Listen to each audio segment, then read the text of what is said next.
এমন দৃশ্য যখন মানুষ দেখে তখন মানুষের মধ্যে ক্ষুব্ধ একটা মেন্টালিটি তৈরি হয়। তবে প্রত্যেকটা দল বা যারা এই কলেজের শিক্ষার্থীরা আছেন তাদের দাবিগুলো তাদের কাছে যৌক্তিক হলেও আজকে যে দৃশ্য সারা বাংলাদেশ দেখেছে, এমন দৃশ্য আসলে সরকার কিভাবে কন্ট্রোল করবে? সমন্বয়কদের মধ্যে যারা উপদেষ্টা পরিষদে আছেন অথবা যারা বড় পর্যায়ে আছেন তাদেরকেও কিন্তু এখানে নানানভাবে বক্তব্যের আওতায় আনা হয়েছে যে তোমরা কি দেখছো না? এখন সমন্বয়করা আসলে কার পক্ষ নিবে? সব যখন ছাত্র, বৈষম্য বিরোধী ছাত্র আন্দোলনের তো তারা সমন্বয়ক।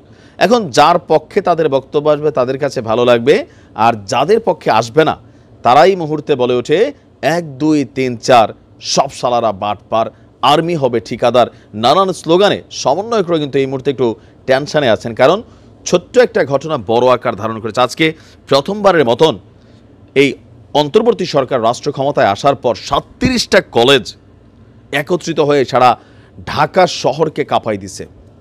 এখন ঘটনার প্রেক্ষাপটটা আসলে কোনখান থেকে শুরু হলো?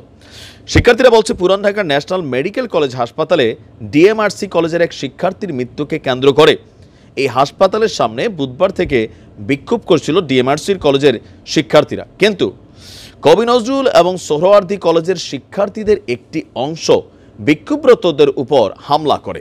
এমনকি এই অংশটার নাম ছাত্রদল হিসাবে কিন্তু স্টুডেন্টদের মুখ থেকে আসছে।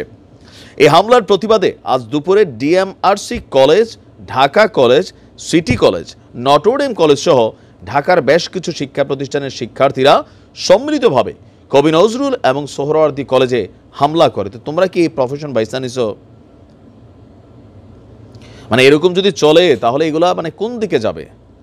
ছাত্রদের এই সকল আচরণে ছাত্রলীগের যে বদনাম ছিল সেটা এখন সুনাম হয়ে যাচ্ছে যে ভাই ছাত্রলীগ আর খারাপ করছে, কি হাতে ক্ষমতা ছিল তো এগুলা করছে। এখন ছাত্রদের হাতে ক্ষমতা আছে, সাধারণ ছাত্র তারা অসাধারণ হয়ে উঠছে। যারে পছন্দ হচ্ছে না তার বিরুদ্ধে মব জাস্টিস হয়ে যাচ্ছে, যারে পছন্দ হচ্ছে না সোশ্যাল মিডিয়াতে আক্রমণ করা হচ্ছে, যে কলেজের বিরুদ্ধে পছন্দ হচ্ছে না সেই কলেজে ঢুকা ভাঙচুর চালাচ্ছে। এটা কোনো সিস্টেম হতে পারে না, কিন্তু আজকে এমনটাই ঘটেছে। আর এই ঘটনার পরে যেই দুই কলেজে হামলা চালাইছে তারা তো আর বৈশা বৈশা আঙ্গুল চষে নাই, তারা পাল্টা হামলা চালাইছে। আর এতে উভয় পক্ষে শিক্ষার্থীদের ধাওয়া পাল্টা ধাওয়ায় বাংলাদেশের মানুষ আজকে থমকে গিয়েছে। এমনকি টানা সন্ধ্যা পর্যন্ত এই ঘটনাগুলো চলেছে। ইভেন সেখানে পুলিশ সেনাবাহিনীও বিক্ষোভের মুখে পড়েছে, কারণ তারাও ফুললি ফাংশন বা লাঠিচার্জ, টিয়ারশেল এগুলা কিন্তু তারা চালাতে পারে নাই। বিক্ষোভকারী শিক্ষার্থীরা বলছেন আজ সকালে ডিএমআরসি এবং আশেপাশের কলেজগুলোতে ন্যাশনাল মেডিকেল কলেজগুলো মিলে তারা ন্যাশনাল মেডিকেলের সামনে বিক্ষোভ করতে গেলে কবি নজরুলের শিক্ষার্থীরা হামলা চালায়। পরে আমরা সমন্বিতভাবে তাদের হামলার জবাবকে প্রতিহত করি। 30 থেকে 35 জন এখন পর্যন্ত আহত হয়েছে। আজকে সেখানে পরীক্ষা ছিল সোহরাওয়ার্দী কলেজে, তো সেই পরীক্ষা বন্ধ হয়েছে। শিক্ষার্থীরা আতঙ্কিত ছিল, বাহির থেকে হামলা ধুমধাম, মানে আমি নিজেও একটু আশ্চর্য হয়েছি এ কেমন অবস্থা দেখলাম।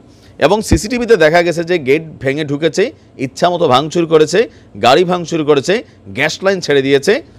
আর এক শিক্ষার্থীর মৃত্যুকে কেন্দ্র করে আজকে যে দৃশ্য আমরা দেখলাম, এগুলোকে আমাদের সমন্বয়করা কিভাবে ব্যালেন্স করবে?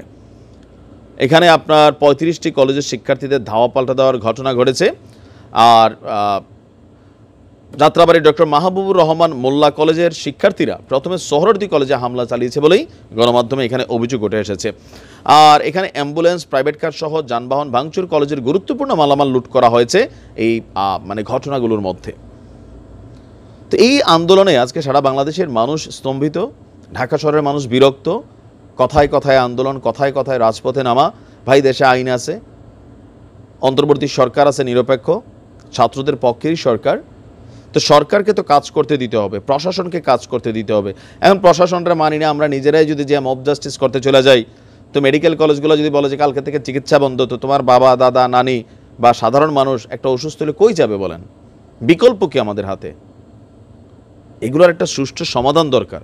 ছাত্রদেরকে সিস্টেমে আনা দরকার। অভিযোগ থাকতে পারে, ঘটনা ঘটতে পারে, বাট সেটার জন্য আইন আছে, আদালত আছে, প্রসিডিং আছে। মনে হচ্ছে যদি কোথাও অভিযোগ করে কাজ হচ্ছে না, সমন্বয়কদের মাধ্যমে প্রয়োজনে কমিউনিকেট করে বিষয়টাকে একটু দ্রুত গতিতে বাড়াও। কিন্তু এইভাবে কোথাও গিয়ে এক কলেজ আরেক কলেজের ভাঙচুর, হামলা, মামলা, এগুলা কি মানে রাষ্ট্র পছন্দ করছে? মানুষ তো এখন এক পর্যায়ে বইলেই ফেলছে যে আগেই তো ভালো ছিল মনে হয়। এগুলোকে বাহাবা দেওয়ার কিছু নাই, এগুলা এই অর্জনকে ম্লান করে দিচ্ছে, বারবার বলছি। ধৈর্যশীল হতে হবে। আর যারা নেতৃত্ব দিচ্ছেন ওই ছাত্রলীগের কেন্দ্রীয় কমান্ডিং যেমন সারা বাংলাদেশের ছাত্রলীগকে কন্ট্রোল করতে পারে নাই, আপনাদেরও একই অবস্থা হয়ে যাচ্ছে। কমান্ড করতে হবে, ব্যালেন্স রাখতে হবে।